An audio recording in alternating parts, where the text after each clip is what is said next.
കർണാടകയിൽ മണ്ണിടിച്ചിലിൽ കാണാതായ അർജുനായുള്ള തിരച്ചിലിൽ കുടുംബം തൃപ്തരാണെന്ന് ബി.ജെ.പി. സംസ്ഥാന ജനറൽ സെക്രട്ടറി എം.ടി. രമേശ്. കേന്ദ്രത്തിനോട് കുടുംബം ആവശ്യപ്പെട്ട എല്ലാ കാര്യവും ചെയ്തിട്ടുണ്ട്. തുടക്കത്തിൽ സംസ്ഥാന സർക്കാരിന്റെ ഇടപെടലിൽ ചില പ്രശ്നങ്ങൾ ഉണ്ടായെന്നും അർജുനായി പ്രതീക്ഷയോടെ കാത്തിരിക്കുന്നുവെന്നും അദ്ദേഹം പറഞ്ഞു. അവിടെ നടക്കുന്ന തെരച്ചിൽ കുടുംബം സംതൃപ്തിയാണ് പ്രകടിപ്പിച്ചത്. എല്ലാതര സഹായങ്ങളും ഇപ്പോൾ അവിടെ ലഭിക്കുന്നുണ്ടെന്നാണ് ഇപ്പോൾ കുടുംബം പറഞ്ഞിട്ടുള്ളത്. കേന്ദ്ര ഗവൺമെൻറ് ഇക്കാര്യത്തിൽ ഇടപെട്ടിട്ടുണ്ടായിരുന്നു. സാധാരണ നിലക്ക് കേന്ദ്ര ഗവൺമെൻറ്റിന് ഉണ്ടാകുന്നൊരു പരിമിതി സംസ്ഥാന ഗവൺമെൻറ് റിപ്പോർട്ട് കിട്ടിയാൽ മാത്രമേ, ചീഫ് സെക്രട്ടറിയുടെ റിപ്പോർട്ട് ഉണ്ടെങ്കിൽ മാത്രമേ ഒരു സ്ഥലത്തേക്ക് ഫോഴ്സിനെ നിയോഗിക്കാൻ കേന്ദ്ര ഗവൺമെൻറ് സാധിക്കുകയുള്ളൂ.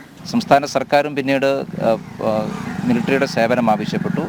ഇന്നവിടെ എല്ലാ ആധുനിക സംവിധാനങ്ങളും ഉപയോഗിച്ചുകൊണ്ടുള്ള പരിശോധന തന്നെയാണ് നടക്കുന്നത്. മനുഷ്യസാധ്യമായിട്ടുള്ള എല്ലാ കാര്യങ്ങളും അവിടെ ചെയ്യുന്നുണ്ട്. കുടുംബവും അത് തന്നെയാണ് സമ്മതിച്ചിട്ടുള്ളത്.